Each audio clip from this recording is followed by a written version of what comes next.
presentar el trabajo de fin de máster que habla sobre el proyecto de investigación Análisis del sueño en la población con sobrepeso y obesidad, mi primer proyecto de investigación, dificultades para investigar en atención primaria. Ay, no sé por qué no va. Ya. Vale, así para empezar, pues eso, recordaros que el sueño es una función esencial para mantener el equilibrio físico y psíquico y que además es una función muy compleja, que está formada por distintos sistemas que están interrelacionados entre sí. Hay muy poquitos estudios en España que hablen de la prevalencia de las alteraciones del sueño y se piensa que puede ser una enfermedad que está infradiagnosticada, pensándose que puede rondar esa prevalencia en torno al 30%. Lo que sí que estamos viendo cada vez más es que debido a las repercusiones que crea en los pacientes y en las familias en la calidad de vida, pues cada vez es un motivo más frecuente de consulta en atención primaria. Y es que una de las dificultades del manejo del sueño es que las necesidades del sueño son únicas y no es que sean solamente únicas de cada niño, sino que son únicas de cada niño y son evolutivas en el tiempo y cambian a lo largo de la vida de los pacientes. Cada vez vemos más en la literatura pues, artículos que nos hablan de que el déficit de sueño pues, está relacionado con alteraciones hormonales como la leptina, la grelina, la TSH, la serotonina, que lo que forman es un importante rol en el apetito. Y lo que se ha visto también es que puede haber una alteración de la termorregulación, que estos niños que tienen un déficit de sueño pueden tener mucha más fatiga al día siguiente con el predominio de actividades que son más sedentarias y con todo esto pues se crea como un caldo de cultivo que es perfecto para la obesidad. No sé si me estáis escuchando. Sí, perfectamente. Ah, vale, porque escucho así algo raro. Así que lo que se recomienda es, según las guías, esto proviene de la guía de práctica clínica de trastornos del sueño en la infancia y en la adolescencia, es que se realice un cribado inicialmente y si ese cribado es positivo, pues que se hagan pruebas un poquito más específicas y que esto se repita en distintas revisiones a lo largo de los controles de los niños.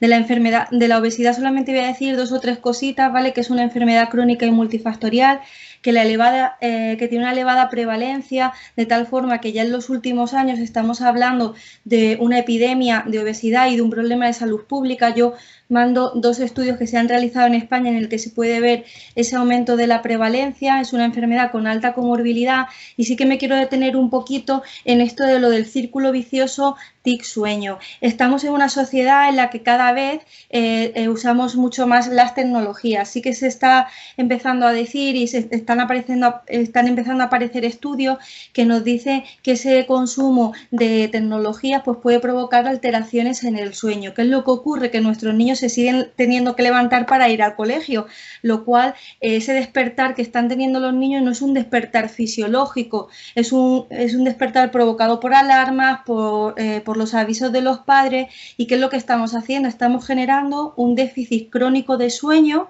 que provoca más fatiga al día anterior y, por supuesto, ese aumento de conductas sedentarias. A eso me refiero con lo del círculo vicioso. Una vez revisada la bibliografía, yo lo que me planteé para investigar es, dentro de mis pacientes con obesidad y sobrepeso, ¿cuántos de ellos están durmiendo poco? ¿No? Como es un estudio descriptivo, no podía definir una hipótesis así como tal, así que lo que me planteé es el objetivo del estudio. Lo que yo me planteé como objetivo principal es estimar la prevalencia de déficit de sueño en los niños obesos y con sobrepeso en mi centro de atención primaria.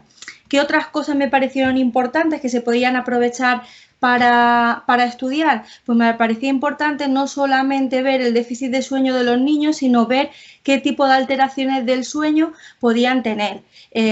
Luego también me planteé si podría haber algún tipo de diferencia si han sido diagnosticados de sobrepeso o de obesidad y si había diferencias en el número de horas que dormían esos pacientes respecto a otros parámetros antropométricos como puede ser el perímetro abdominal, el percentil de peso o el percentil de IMC.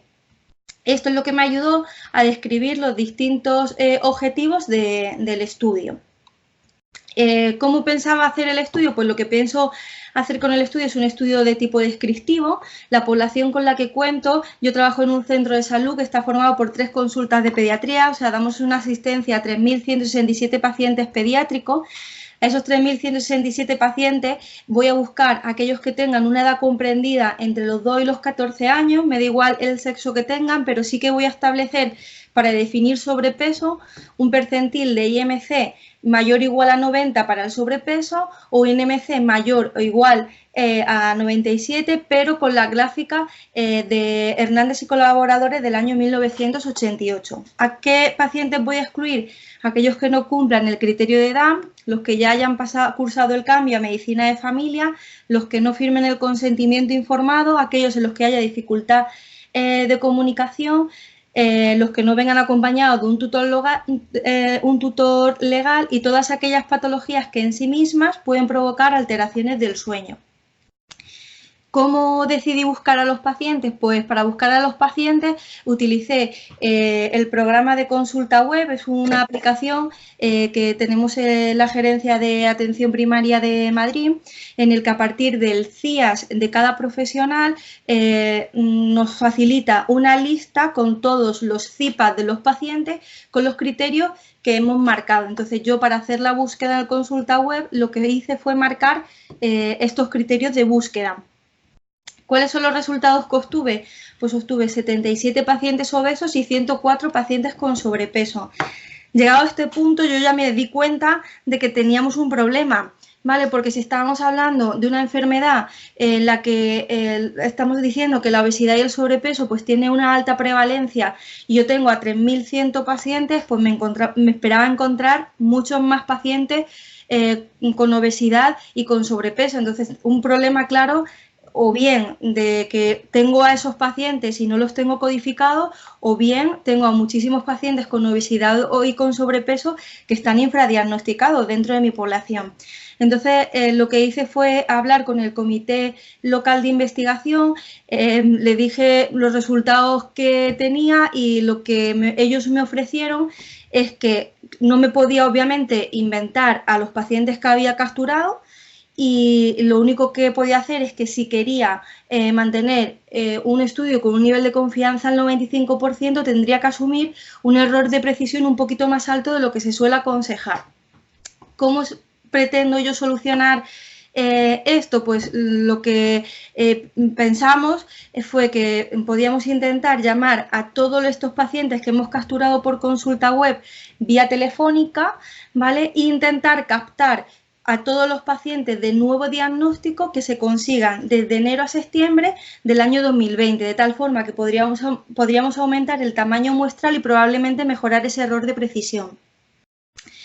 Para valorar las variables del estudio lo vamos a hacer mediante 2 métodos, ¿no? Mediante una valoración antropométrica que va a ser realizada o bien por el pediatra o bien por la enfermera, y por una encuesta guiada por la enfermera o por el pediatra, ¿vale? Todas las variables antropométricas, posteriormente se va a calcular el percentil y, como ya he explicado antes, lo vamos a hacer a partir de esta aplicación informática porque es una aplicación que nos permite manejar el tipo de tablas que queremos utilizar. Respecto a las variables del sueño, he definido déficit de sueño en función de las recomendaciones de la Academia Americana de Medicina del Sueño y en función de los grupos etarios. Y para las alteraciones del sueño vamos a pasar 2 cuestionarios. Un primer cuestionario de screening, que sería el BEARS, que sería está clasificado por grupos etarios también, y cualquier respuesta positiva haría que el test fuese positivo, y en todos aquellos que nos salgan positivos pasaremos el test de Bruni. El test de Bruni solamente quiero comentar 2 o 3 cositas, y es que es una escala mucho más amplia y específica, es una escala que sí que está validada, y una cosa que me parece muy importante del test de Bruni es que la bibliografía nos habla todo el rato del déficit de sueño y obesidad, pero no nos habla de si hay algún tipo o subgrupo de trastornos del sueño que estén más implicados en la obesidad. Con el Bruni podríamos clasificar los trastornos del sueño en 6 subgrupos, ¿vale? Y sería pues algo novedoso que podríamos aportar. Respecto a las variables ejercicio físico, tecnologías y variables sobre la dieta, lo vamos a medir mediante una encuesta. Para ello nos hemos basado en las recomendaciones que da la Comunidad de Madrid, y para la de las tecnologías hemos utilizado la de Comunidad de Madrid, Academia Americana del Sueño y Academia Americana de Pediatría. Y se va a plantear con preguntas que unas van a ser de tipo cuantitativo y otras de tipo cualitativo. Para la recogida de los datos, el procedimiento que se va a seguir va a ser inicialmente informar a los pacientes y a los tutores del estudio, tanto de forma verbal como de forma escrita. Esta es la hoja informativa que he creado para los padres. Posteriormente se tiene que firmar el consentimiento informado, y sin la firma del consentimiento informado pues no se podría seguir el estudio. Este es el consentimiento informado que tienen que firmar los padres. Posteriormente una valoración antropométrica, y en la encuesta, que sería esta, bueno, tendría más partes la encuesta, solamente he puesto la primera pantalla, se registrarían los datos de la valoración antropométrica y la encuesta. Si os dais cuenta, es una encuesta que no lleva ningún tipo de nombre ni de número identificativo del paciente para guardar salvaguardar los datos de los pacientes. Una vez que se pasa todo a papel, pues posteriormente se pasará a formato Excel. Respecto al análisis estadístico, yo solicité ayuda a la Unidad de Apoyo a la Investigación de la Gerencia de Atención Primaria. Me ofrecieron dos tipos de ayuda. Una primera ayuda en el que tuvimos algunas reuniones, en el que estuvimos un poco debatiendo, pues en función del estudio y lo que yo buscaba con el estudio, cuál sería el análisis estadístico que más rentabilidad me podría dar al estudio. Y ellos lo que me comentaron es que inicialmente podríamos hacer un análisis de las características demográficas, un análisis descriptivo en el que las variables cualitativas se utilizarían frecuencias absolutas y relativas, y las cuantitativas con la media y la desviación estándar. Posteriormente se hará una estimación de la prevalencia de los pacientes con déficit de sueño con intervalos del 95% en subgrupos, entre los obesos, los de sobrepeso y en función de los grupos etarios que he definido previamente. Para estudiar asociaciones entre la principal y otras variables, pues si son variables cualitativas utilizaremos la chi cuadrado, y si son cuantitativas la t de Stude. Y para el análisis de los datos, que fue el segundo apoyo que me ofrecieron, me dijeron que cuando estuviese todo el Excel, pues que ellos me podrían hacer el análisis estadístico, y para ello se va a utilizar el programa SPSS, la versión esta 21, que soy consciente de que hay versiones que son mucho más modernas, pero es la única que tiene la Gerencia de Atención Primaria con licencia. Respecto a los aspectos éticos, pues nada, deciros que se solicitó evaluación a la comisión local, que una vez que se tenga el aprobado de la comisión local se solicitará apoyo al comité de ética, y que de esta forma pues se salvaguardan pues, ¿no?, las normas de buena práctica clínica y se garantiza la confidencialidad de los datos de los pacientes. El presupuesto para realizar el proyecto, pues no hay presupuesto, no está financiado, y el cronograma final del proyecto sería este. Y digo el cronograma final porque inicialmente se creó un cronograma que estaba sujeto al tiempo que proponía el máster, pero debido a las incidencias que han ido ocurriendo en el tiempo, pues hemos tenido que cambiar el enfoque y hemos tenido que cambiar el cronograma un poco porque nos vimos obligados porque si no, no podríamos salvaguardar las normas de buena práctica clínica. Respecto a las limitaciones del estudio, pues en primer lugar que dependemos de la motivación de los pacientes. Luego hay que tener en cuenta que en mi población hay una elevada tasa de pacientes extracomunitarios, lo cual podrían suponer dificultades a la hora de la comunicación y tener algún tipo de pérdida. Y luego el error de codificación que previamente os he contado. Respecto a los resultados, lo que presento de resultado es el protocolo del proyecto de investigación, que tiene un diseño y un desarrollo exhaustivo, que ha sido revisado en 3 ocasiones por la Comisión Local de Investigación, y una discusión crítica sobre las dificultades que he encontrado para investigar en atención primaria, ya que el estudio a nivel actual pues está pendiente de que se concedan los permisos. Respecto a la discusión crítica, pues en primer lugar reconocer, ¿no?, la poca experiencia investigadora que yo tenía previa. Solamente tenía experiencia como parte de la residencia con algunos casos clínicos y algunas presentaciones hechas en algún congreso, lo cual tampoco era muy consciente ni del tiempo ni de las limitaciones que me podía encontrar a lo largo del camino. Inicialmente creamos un cronograma, como ya he explicado antes, que luego posteriormente pues no ha sido posible porque desde el comité de ética pues no, los plazos, quiero decir, es un comité que se reúne cada 2 meses, lo cual ha sido difícil conseguir la autorización, y hubo que cambiar un poco el enfoque de todo el proyecto. De las incidencias que fueron ocurriendo, pues el comité de ética en 3 ocasiones solicitó ampliar el estudio y hacerlo sobre todo de forma mucho más exhaustiva. Ellos me dijeron que el comité está formado por médicos que no son pediatras, lo cual a nivel de percentiles y tal, pues necesitaban muchísimas más explicaciones, lo cual pues alargó bastante el proyecto.